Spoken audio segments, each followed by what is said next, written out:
committee and our guest today. We have a couple things in mind. We want to do the hearing on Senate Bill 451 quickly first this morning, and then we'll devote the rest of the meeting to the water office and the questions on those topics. So we will open the meeting hearing on Senate Bill 451, and we'll ask the reviser to explain it for the committee.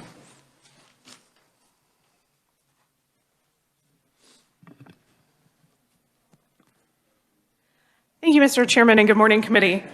Senate Bill 451 deals with certain lifetime hunting and fishing licenses. So currently, a person may receive a license to hunt, fish, and fur harvest if the person submits proof to the Secretary of Wildlife and Parks that that person is at least 1/16th Indian by blood and maintains current enrollment on a federally recognized tribal membership roll. Senate Bill 451 would remove the 1/16th blood requirement so that the person would only have to submit satisfactory proof to the Secretary that the person maintains current enrollment in a federally recognized tribal membership to receive that permanent hunting, fishing, and fur harvesting license. The bill would take effect upon publication in the statute book, and I'll be happy to answer any questions. Thank you very much, Tamara. Senator Reichman. Thank you very much, Mr. Chairman. Explain to me the satisfactory proof the individual contains enrollment in the tribe. Great question. Thank you, Senator. So if you look in subsection B, and this is current law, it defines federally recognized tribe to mean an American Indian group that has petitioned for and obtained recognition by the United States Department of the Interior under the standards set out in certain federal regulations. If I may follow up, so that means if you are a member of that tribe, that's all it takes to get this. Is that correct? Thank you. Yes, as long as you can submit satisfactory proof that you are a member of an enrolled tribe, yes. Senator Peck. Thank you, Mr. Chairman. So it would be exclusively up to the tribe as to who they allow to be members. In other words, if they will set the qualifications rather than us as 1/16th blood. And do you know what their requirements are, and do they vary by tribe? I've got 5 or 6 questions on one. I don't know if the requirements vary by tribe, but then in addition to whatever requirements the tribe has, they also have to be obtain recognition by the United States Department of Interior. What's that mean? Great question. Senator Pag. Thank you, Mr. Chairman. And I don't know if you can answer this, but do we know how many people would qualify for this? Is there a fiscal note of how this would affect what's going on with that? I believe there is a fiscal note. I have not looked at the fiscal note, and I do not know numbers, but I'm sure between all the wonderful, fine people in this room, we can get those numbers for you. Okay. Yeah. Any other questions? Senator Francisco. Thank you, Mr. Chair. So, well, this is probably more for the department, but to that, we already are allowing individuals who most likely would be memberships of a tribe to have this hunting license. So it's not, it may be offsetting, but not necessarily adding to the number of people who would qualify. Correct. Currently, there are 2 requirements to qualify for this license. This bill would limit it to 1 as long as you meet the underlying requirements of the tribe and the Department of the Interior. Any other questions for Tamara? Seeing none, thank you very much. Good report. Next, we will call on proponents, and Secretary of Wildlife and Parks, Brad Lovelace, is on WebEx, and welcome him to the committee. So, Mr. Secretary, can you hear us?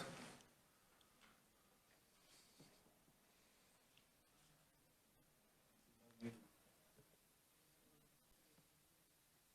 we get him a signal?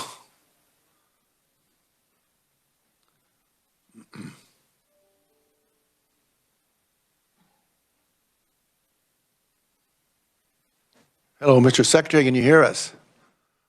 Are you on? Is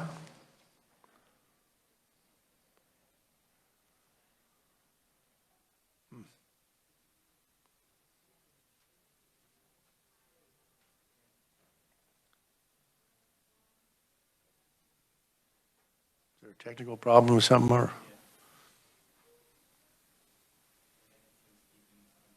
Oh. Okay. Looks like we got some technical difficulties there, committee. Take a look at that.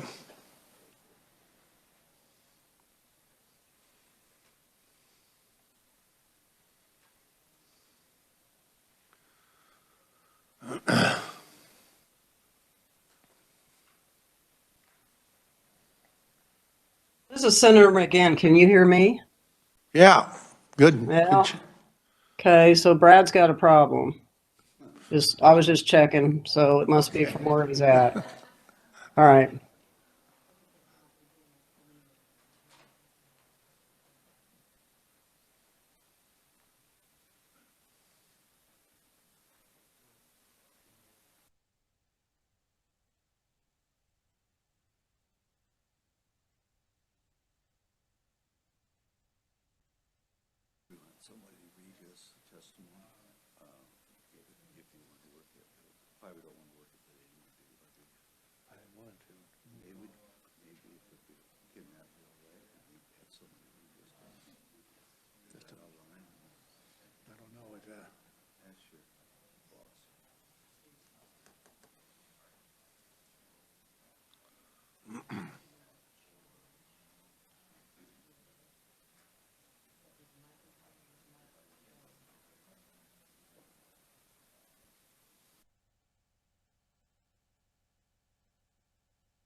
What do you got? Hey, Mr. Chairman, I just talked to Brad and he signed out and he's signing back in, so he may be able to get in here in a little bit. Okay, thank you very much.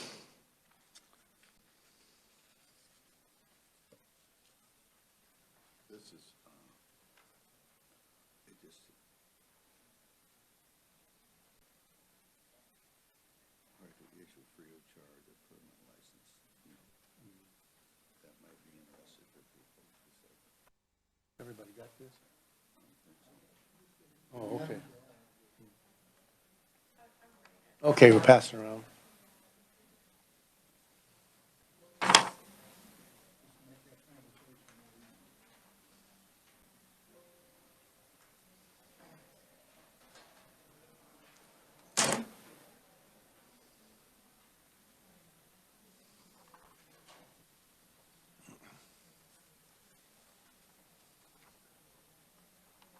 She get copies for everybody?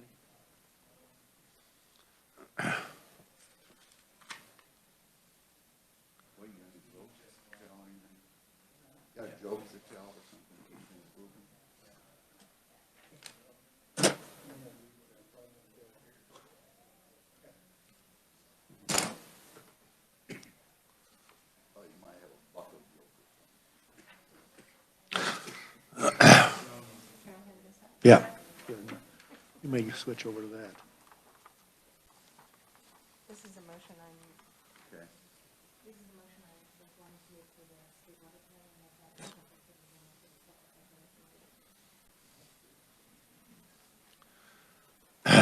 Committee, I think we'll suspend the hearing for temporarily and let Mr. Lovelace have a chance to make contact, and then, so we can defer and go back to the water plan bill, committee report, and work on that until the Secretary returns. So if that's okay, that's,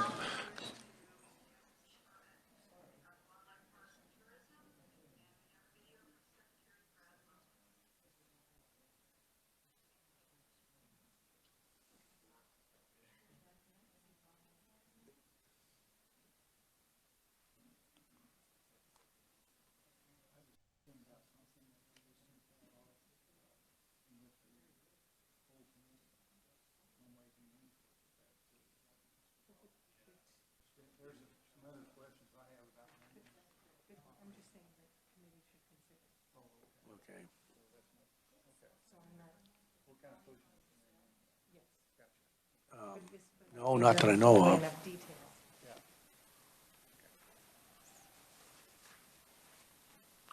I think it's,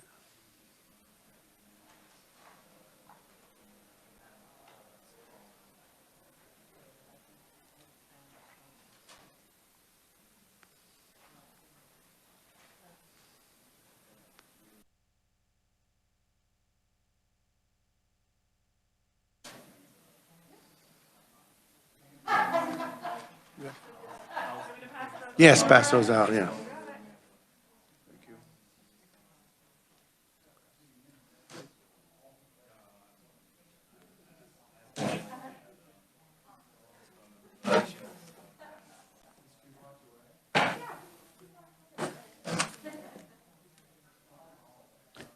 Judy, I got a number, what I have for you.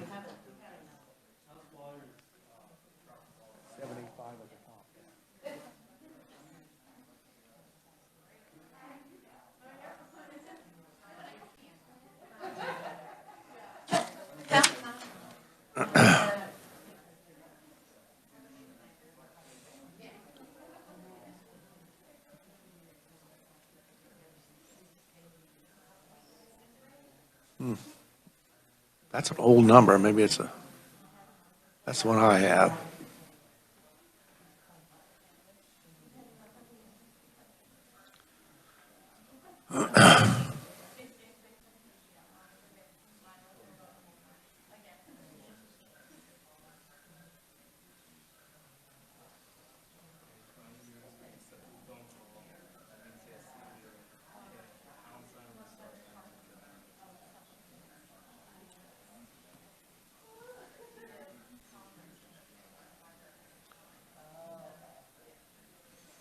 I think we'll go on with the water hearing. We'll go on with the water questions and then we can, if he comes on.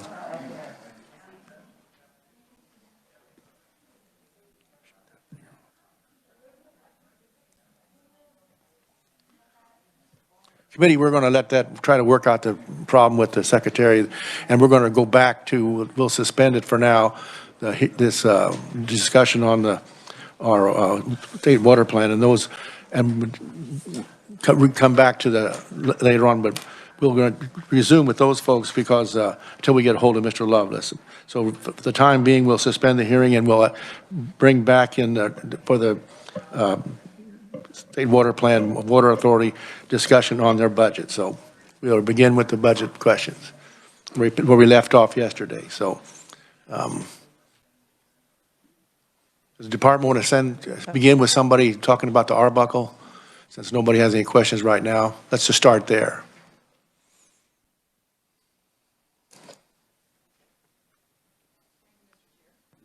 Thank you, Mr. Chair.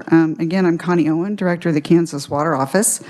And yesterday there were quite a few questions about the Arbuckle study and the finances related to that, as well as the initiation of the study itself and what has taken place. So since then, we have shared with the committee, and you should have hard copies in front of you this morning, and they were shared with the entire committee electronically yesterday. There is a PowerPoint presentation that is printed out and shared for you called Investigation of the Arbuckle, dated September of 2019. This was the presentation that the Kansas Geological Survey provided to the Kansas Water Authority at their meeting in Goodland that year. This was the inception of the Arbuckle study that we're now talking about. This presentation was made to the Water Authority, and in response to that, the Water Authority voted to begin the process of trying to fund this study and get that study started. For the convenience of the committee, also we have available to us today Rick Miller from the KGS, who is the resident expert on this study. We have Rolf Mandel, the director of the Kansas Geological Survey. We also have Tom Stiles from the Kansas Department of Health and Environment. So if there are any questions related to the study, what it was for, what's been happening since then. We have the actual folks that have been working on it in the room that can help answer questions in any level of detail that you might like. One thing I would point to you, I don't want to take up a lot of your time this morning, but on the PowerPoint, you might turn to page 10. And this, in a nutshell, is what do we need to know? This is what the Geological Survey was sharing with us as to why do we need this study. So as you can see listed out there, structural mapping, pressure fluid level mapping, detailed water chemistry and flow modeling, and to help characterize all of these to help policymakers, regulators, et cetera, make informed decisions. I would draw your attention to the next section, the ramifications of not obtaining an enhanced understanding is impaired or loss of ability to inject, and that affects the oil and gas industry, the municipalities, the Class 1 and Class 2 well users. Continued seismicity, widespread environmental and aquifer damage, and impact to state industries and economy. On page 12, if you flip over, you just get a real quick look where are the Class 1 industrial and municipal waste wells and where are the Class 2 wells. So this is kind of a real quick look of what are we talking about and where is it.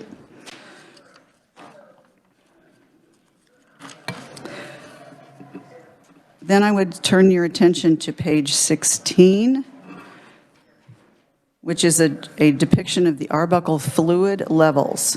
So as you can see in the bottom, the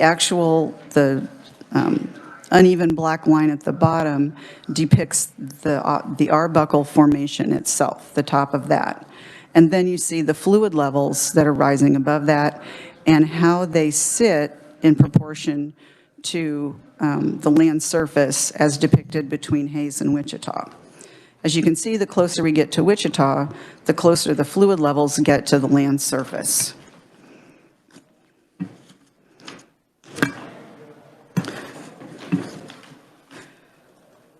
One more quick slide I'd refer you to is on page 18, just one flip over.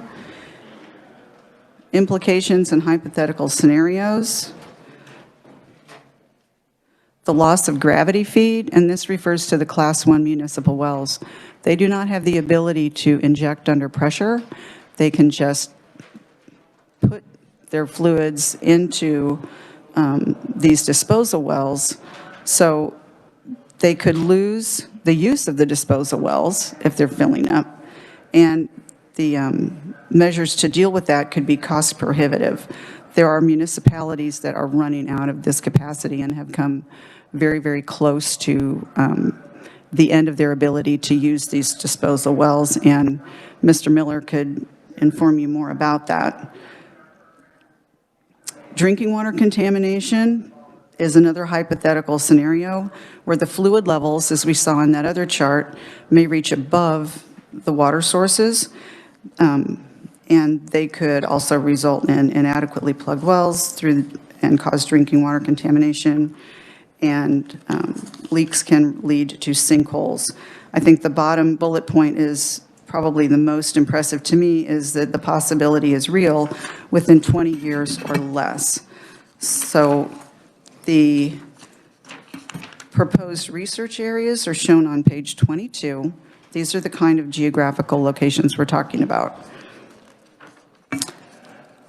So as you can see, there were a number of reasons that the Water Authority wanted to go forward with this particular study, and I can speak to that personally because at the time I was chair of the Water Authority.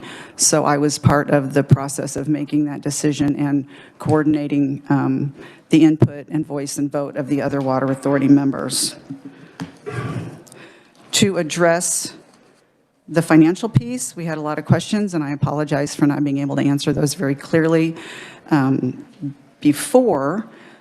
There's another handout that we provided to you that is a single page that hopefully will clear that up, that the initial appropriation was $68,000, and of that, we encumbered through a contract with the Kansas Geological Survey $61,000 some dollars for their initial identification of these wells, the starting measurements, and we actually paid the KGS 20,000 some dollars, which means 41,000 more are still encumbered. The KGS, on the bottom, you can see what the KGS has actually been able to spend so far, which is not very much. And this gets back to what I was telling you yesterday. This whole study has been hinged on the ability to access the Class 2 oil and gas wells. And we have not been able to do that. The study has not been able to go forward because, as you can imagine, Class 2 operators are concerned about damage to their wells and interruption of their operations. However, their cooperation is essential to this study going forward. And we have been assured of their cooperation. We have not seen it yet. And we're hoping that the KCC will come to the table and help move that forward as well. So there was also, in response to this apparent deadlock in a way, we have submitted an ARPA request through the Spark committee process to drill 3 initial wells to get this study started at a cost of $300,000 apiece for a total of $900,000 to drill these wells on state-owned property, so we're not bothering the Class 2 well operators and we're not bothering any private landowners, that we can go forward with the study without inconveniencing anyone. So hopefully that helps kind of bring this full circle and helps answer some of those questions from yesterday. And I'd stand ready for some more. And again, we have other experts on the Arbuckle, the City of Hutch situation, all of that here, if you have questions for them. Thank you very much, Connie. Appreciate the information. Committee, any other questions you might have for? I'm not seeing any, Connie. Okay. So, Thank you so much. is there any other questions for any of the other people that are here on this Arbuckle? Senator Francisco. I'm sorry, this is not the Arbuckle. I'm comfortable with the information that we've received on that. Senator Fagg. We got to have a question in here, Senator Peck somewhere, so I'm sure. My question that I'm sitting here on is, so we got a contract with the University of Kansas. Did we have other people bid on that contract, or how did we decide that KU does a contract, and was there anybody else that could do something like this? Just wondering if there's a bid process. The proposal for the study was presented by the Kansas Geological Survey, and we already have ongoing relationships and contracts with them as another arm of the state to do research. We work with them on index well networking and a lot of other studies. So they presented the request to the Water Authority for the funding to go forward. So this wasn't the Water Authority came up with the idea on their own and said, oh, let's have the KGS do it. The KGS came and requested it. And so that was the response that was approved. And this is a very typical relationship, and this is within their wheelhouse. And my suspicion is to have a private study done would probably cost quite a bit more. Senator Reichman. Thank you, Mr. Chair. I just kind of want to make a comment with yesterday's going on and what you presented today. I thought was very good. I think everybody knows, I believe everybody knows this is essential, this Arbuckle study and get the wells in there. The frustration I had was we weren't going forward. And I mean, because this is serious stuff, you've been talking about it. And you answered your reason why you didn't add them. And I'm just taking your word for it. There wasn't working, on that. It sure would be nice if you could use some of the wells that were already drilled. It would save us a lot of money and time, if I understand you in your position, what you said. But, if you want to comment what I said, fine, but that was just kind of my thinking process. I was going to thank you, Mr. Chair.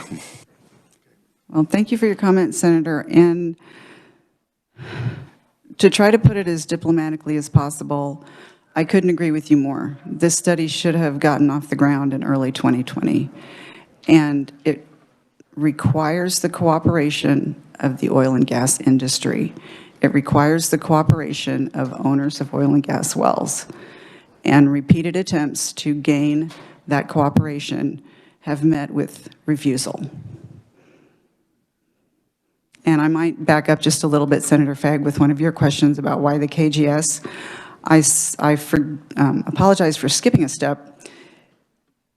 In response to the Water Authority's support for going forward with this study, the Water Authority also requested the governor to convene an Arbuckle study group that consisted of the variety of the agencies that are involved, the Water Office, the KGS, the KCC, KDHE, as well as stakeholders, to meet and to attempt to work cooperatively and to break down silos and to work as a group to get this study done cooperatively going forward.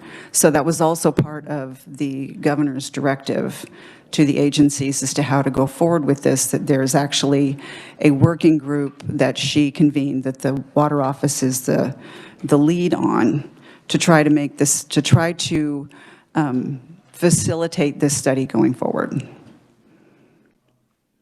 Senator Fagg. When did this come out from the governor, and what's the time frame of this thing? That was also the fall of 2019, following that Water Authority Hasn't meeting. happened yet? Correct. Why? I just told you. We have had several meetings of the study group. There is a study group there. There is a study group, and we do meet periodically. In fact, we met most recently at the end of 2021 to talk about continued modified efforts. And I mentioned yesterday that among the KGS's efforts, they also came up with a new streamlined process that they hoped would be less risky and less intrusive to the Class 2 wells, and in an effort to try to find a way to get some of this data going forward that would be agreeable to the Class 2 well owners. And we're still in conversation about that, but we aren't there yet. I would think the oil industry would want to work with you on this because this is important to them. I agree. So I find that interesting that with what you're saying on that part. I have a real problem with the 300,000 on new wells when we've got those other wells out there. It would be best to use existing wells, I agree. Yeah, and I would think they would work with you. I agree, I hope so. Okay. Senator Straub on WebEx had a question. Senator, are you there? Yes, thank you, Mr. Chairman. Just going back to my question yesterday about the purpose of this Arbuckle study, Connie, could you answer, when did that Arbuckle study initially begin? That was the fall of 2021 was when the governor sent the letter to the Water Office in response to the Water Authority's request to I'm sorry, thank you. Sometimes my mind doesn't match up with my mouth when I'm a little nervous in front of everyone.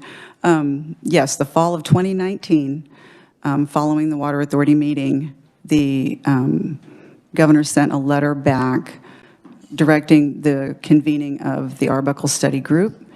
And then, as you can imagine, COVID interrupted a lot of that. But the work still went on behind the scenes to try to move forward. And as I said, there have been periodic meetings, and the most recent one was at the end of 2021. Does that answer your question, Senator Straub? Actually, no. Wasn't there something that began back in 2015? That I may have to refer to the KGS or KDHE experts in the room, because I was not involved and not aware of that. Would you like me to bring someone to the mic that can answer that?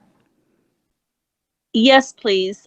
It was my understanding that all of this was initiated by the seismic activity in the Hutchinson area, and that has subsided, and that this new Arbuckle study is a new question. Well, with the chair's permission, I'd like to introduce Rick Miller with the Kansas Geological Survey. Welcome to the committee, Rick. Thank you, Mr. Chairman, committee.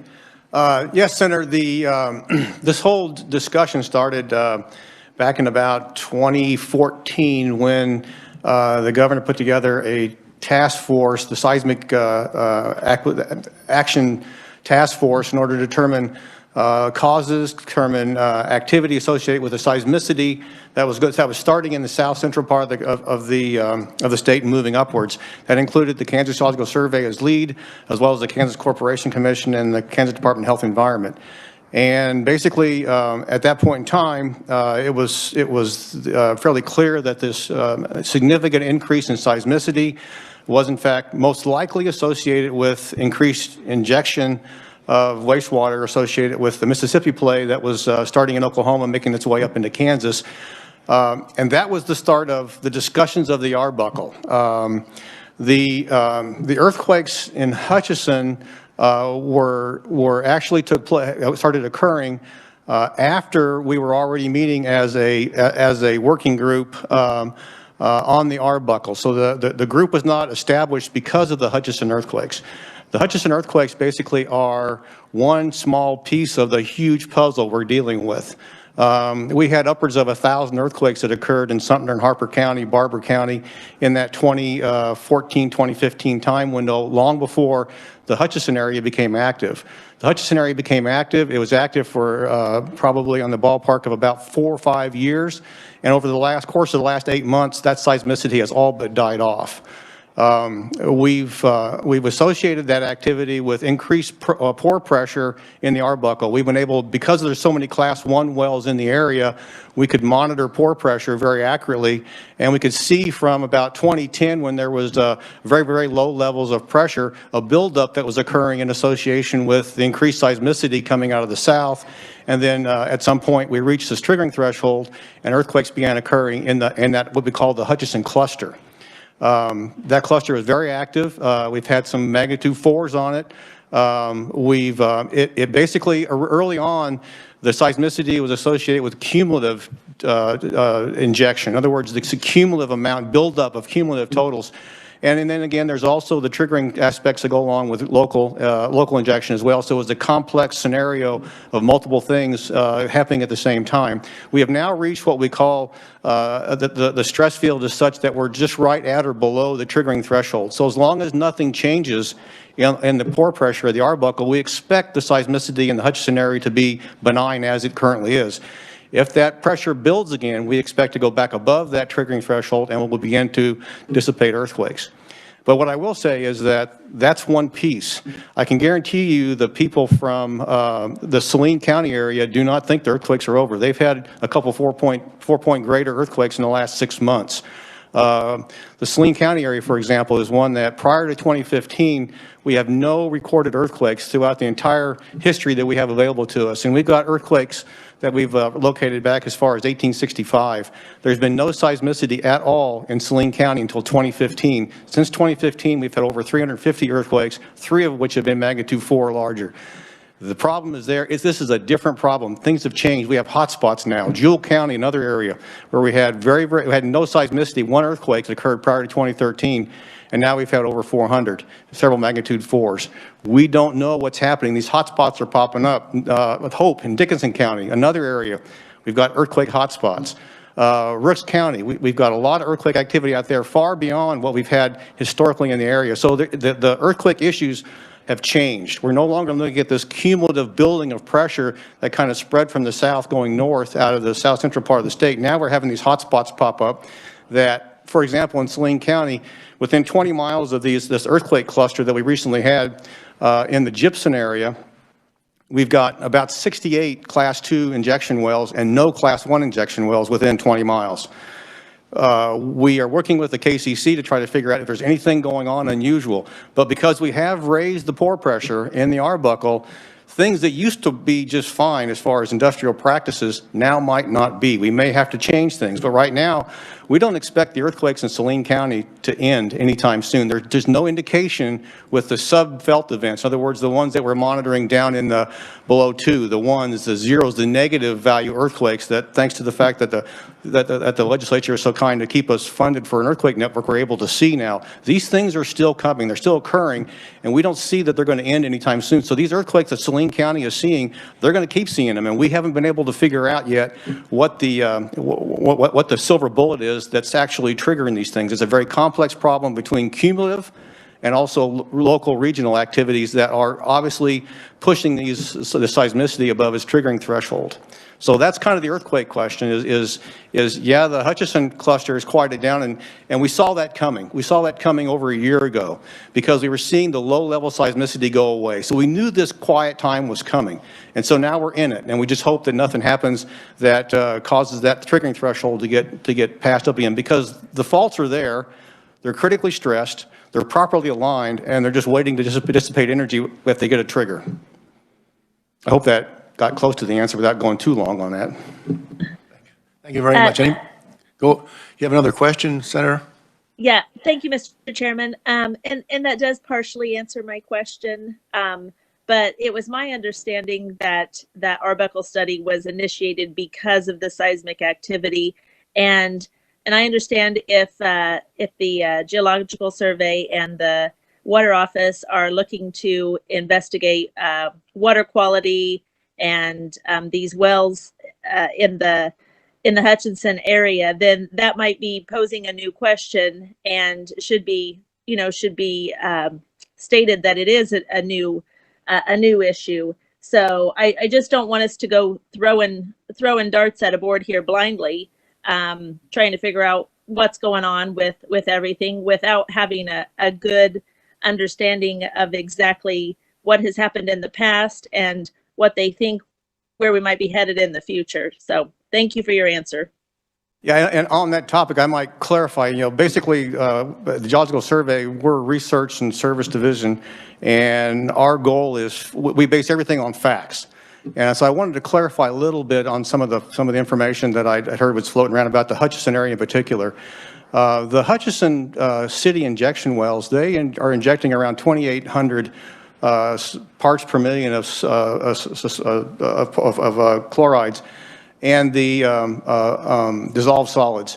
And the recommended drinking water levels are between 50 and 150. So 2,800 is quite a bit above that, and actually above 1,000 is considered to be unfit for human consumption. So the water is beyond what we consider to be fresh water. As well, also that water has about 10 times the acceptable level of carbon tetrachloride in it. So it is not something that I would suggest that Mr. Cross or anybody else drink. I would definitely not do that. So it really isn't a fresh water, water that they're trying to get rid of. They're doing a very good job with the reverse osmosis of getting that cleaned up some, but they're not yet where it's at a drinking water level. Thank you very much. Is there any other? Sorry, Mr. Chairman. One more question, if I may ask.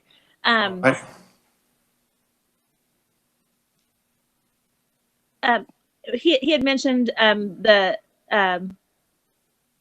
sodium tetrachloride. Is any of that stuff in the water in that Hutchinson area due to the formation there? Because I think we're all aware that there's a salt mine in the Hutchinson area, and it's quite unique compared to other parts of our state.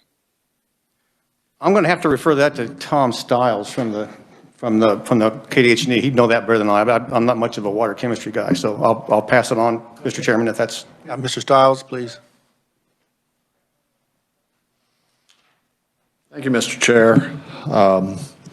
I'm Tom Stiles. I'm Director, Bureau of Water over at KDH&E. A couple of comments in response to the Senator's questions. First off, the carbon tet is anthropogenic. It's man-made because of industrial activities that have historically occurred in the industrial areas around Hutchinson and creating groundwater plumes that were subject to being cleaned up. The chloride is, in fact, present there and natural, but historic practices on how that was managed also created a chloride plume. About 20 years ago, Hutchinson came up with the innovative solution to intercept those plumes and run that water to their reverse osmosis water treatment plant to create a water supply to help the cities meet the city's needs, but then had to, because of the reverse osmosis process, had to dispose of that reject water from that treatment and chose to utilize its two Class 1 disposal wells to do that. The chemical composition of that waste stream is chloride, but not excessively so. It's been running around 600, and it's improved as the chloride plumes have cleaned up. But there have been the other compounds, such as carbon tet, that have no business being present in surface waters of the state, and so the injection process was the appropriate means for disposal. We've been working with the City of Hutchinson, recognizing, first off, Hutchinson is our largest volume injector among our Class 1 operators across the state, of which we number about 50, and that number is slowly growing as new initiatives come forth. Hutchinson has been in the planning stages of trying to wean themselves off of those injection wells. We've tried to help accommodate them by offering some opportunities to, through our wastewater program, to utilize discharges to the old GVI ditch to release that. The water, chloride-wise, is compatible with the ambient levels that we see in the Arkansas River. We think we are at a stage we can do that. Again, that will help lessen the pressures that are presented to the Arbuckle. The Senator is correct that in 2015, the seismic activity in Reno County generated a lot of interest in terms of looking at that. But that was really just the public manifestation of the issue. The real issue is how we can appropriately manage the carrying capacity of the Arbuckle Formation to continue to take on wastes. Our conventional wisdom prior to 2014 was that the Arbuckle had infinite capacity to take on all waste forever. 2014, 2015, with the advent of the Reno County seismic activity, and then the buildup of what we saw were borehole pressures and rising water levels started to throw cold water on that premonition. So, from us, while the seismic activity spurred the interest, at least in the context of what the public expressed and certainly what the legislature was hearing, the real underlying issue was what is the appropriate way for long-term management of the formation to continue to allow the introduction and injection of these wastes to do that, which have very real economic implications, not only for the oil and gas industry, but then for the majority of our Class 1 operators who are in the energy field but have the need to occasionally dispose of their generated brine waste to do that. So for our perspective, the study's imperative for us to gather information on how best to manage and appropriately permit and condition our Class 1 operations so as to continue to try to minimize their stress that they're placing on the Arbuckle, and to allow us to enjoy continued long-term utilization of the formation that then begets continued economic activity by those companies operating those wells. Okay. Thank you very much. Thank you very much, Mr. Stiles. Any final questions? Seeing none, committee, we'll need a motion to recommend the budget for the State Water Office for 22 and 23. Thank you, Mr. Chair. I did pass out copies of a motion, and I'll provide some to staff. So in addition to our discussion about the Arbuckle, we also spent a little time talking about the water supply storage. So I would move that the committee concur with the governor's recommendations for the budget of the Kansas Water Office for fiscal years 2022 and 2023, adding the following recommendation.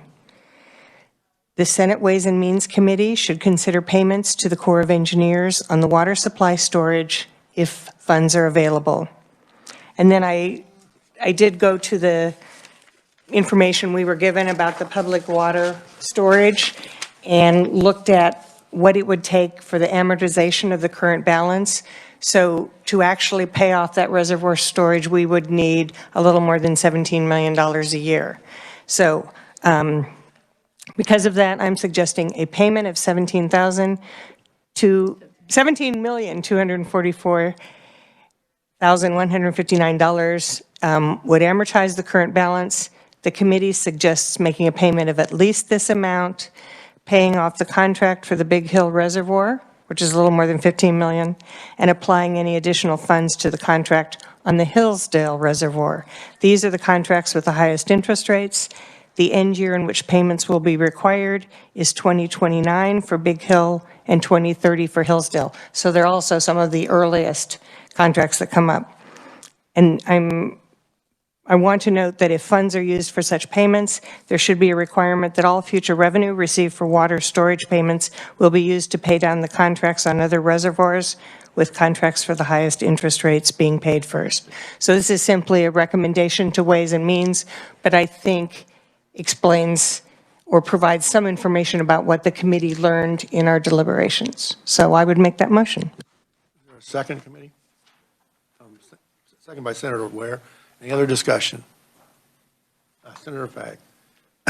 The suggestion I would have, because we're just kind of narrowing this down into this area and getting very detailed, I like your first sentence, you know, if funds are available, maybe leaving it at that, and then so that that whole picture can be looked at. That's one thought that I have. The other one is, I think the funding of the Arbuckle study ought to be reviewed by the Ways and Means too. So just those two thoughts, Senator. So one comment I have is, I don't think there's any concern that the Arbuckle study would pay $300,000 to drill a well, because they don't have that much money altogether. Senate Ways and Means can review whatever they want. We're just making a recommendation. And I think we're the ones that have heard the details about the Arbuckle study, so we should be the ones, we should be making a recommendation and not just say, oh, we spent all this time, we had people talk to us, we looked at some of the details, and then we just punt. So this would fund the request for the Arbuckle study. That is not enough, as my understanding, to drill a well that you were concerned about. And it also very clearly gives some information to the committee about payments. Ways and Means still has the full ability to take action as they see fit. Senator Fagg. My comments to that would be that I think we all agree the Arbuckle study is something that's important. I'm very disappointed in what's been spent today and what's out there. And I'm thinking that somebody needs to be accountable as to where we're going forward with this, just not blinding. So I'm just thinking that's something that Ways and Means ought to be reviewing that. And there's probably more to that story that I'd like to hear. So I just think that that's a good thing to put on there myself. The other part is we're only looking at a piece of that lake debt, and there's a lot of other things that go into that too. Operation and maintenance, I'd ask for some more information on that. So I like your first sentence in there. I just hate to go into that much detail with the rest of that, because it's taking a piece of that is where I'm coming from. So just the study part. You made that as a suggestion. Do you want to amend that? Yeah, well, if she doesn't want to, we vote that way, or those are the two issues that we've been on, and I think that's two issues that they should review. Thank you. I also thought we heard comments about operations and maintenance, and that those costs are not required until the water is called for use. That would not be happening, and I will look to see if there's any nods. So we're not going to be paying the O&M charges until we call the water for use. But we do owe the money on these contracts, and these contracts continue to generate interest. So I'm comfortable leaving the motion the way it is, and if the committee votes it down, then we'll start again. Mr. Chairman?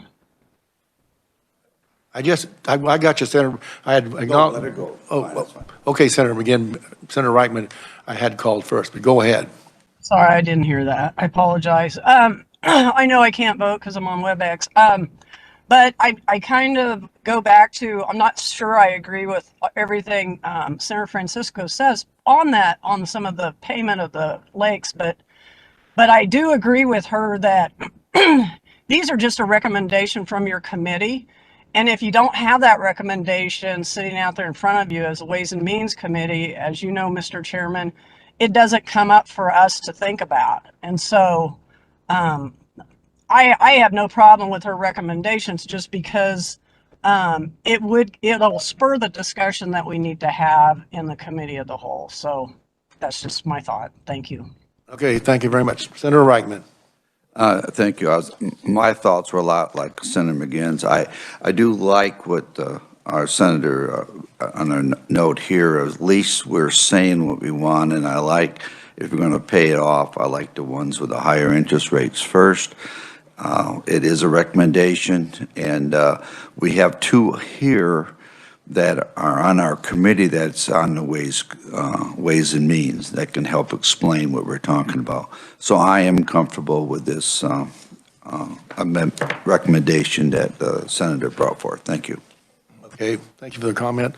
Committee, we're going to vote on the motion that was read out on, that you have a copy of, to approve the budget under those conditions. And I can assure you, we will forward that to Ways and Means, the thoughts that was talked about later. But we'll vote on that motion first. That was the one we just presented. So all in favor of the motion, signify by saying aye.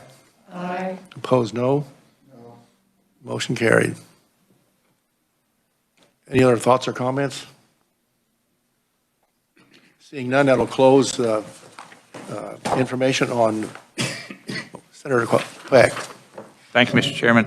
I kind of like some of the things that Senator Fagg mentioned. I would like to see, and I can't word them like he did. He's got much better eloquent speech, but possibly put those into a recommendation for the Ways and Means Committee. And if he doesn't wish, that's fine. But I just thought that I would throw in my support behind what Senator Fagg had said. Thank you, Mr. Chairman. Okay. You can submit those the day with the hearing to the committee as another recommendation. Want to do it that way too. Okay. Committee, that's all the business we have on the water office. Appreciate all the time and effort been put into it. Appreciate the extra people who have testified here today and provided good information. Had a very good discussion. So with that, we are adjourned on the water office. Committee, I don't think we can squeeze the Senate Bill 451 in, so we'll have to defer that till tomorrow morning. So we'll plan on polishing this off tomorrow morning, but there may be some changes, so keep an eye on your email in case we change and do it Monday. So that's, unless we decide to do, we have another bill we could be run to, so that's where it looks like. So Senator Francisco. Thank you, Mr. Chair. I am sorry that we didn't hear from the Secretary of Wildlife and Parks, but I think it's a very self-explanatory bill, and I would not be uncomfortable voting on it because the hearing, you know, we don't have any other proponents or opponents, right? And I hate to see us have to come back for a meeting on something that to me seems very straightforward. So I would be happy to Reopen the hearing on 451 to complete it if you wanted to make that. So can you reopen the hearing on? You're open. Okay. Pardon me?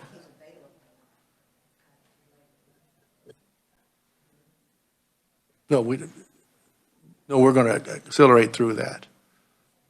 No. So The testimony. did we have written testimony from the Department of Wildlife and Parks, and I'm understanding that there is no other proponents, opponents, or neutral? No. With that, I would make a motion that the committee recommend SB 451 favorably for passage and place what is just clarifying legislation on the consent calendar. I'll second. Moved and seconded. We follow that motion. Any other discussion? Seeing none, all in favor say aye. Aye. Opposed, no. Motion carried. The bill is adopted. Mr. Chair? This is an unusual event. Mr. Chair, does that mean we might not have to meet either tomorrow or Monday? I think that takes that away, so. We're being really efficient. I liked it, though. Okay. Committee, we are adjourned.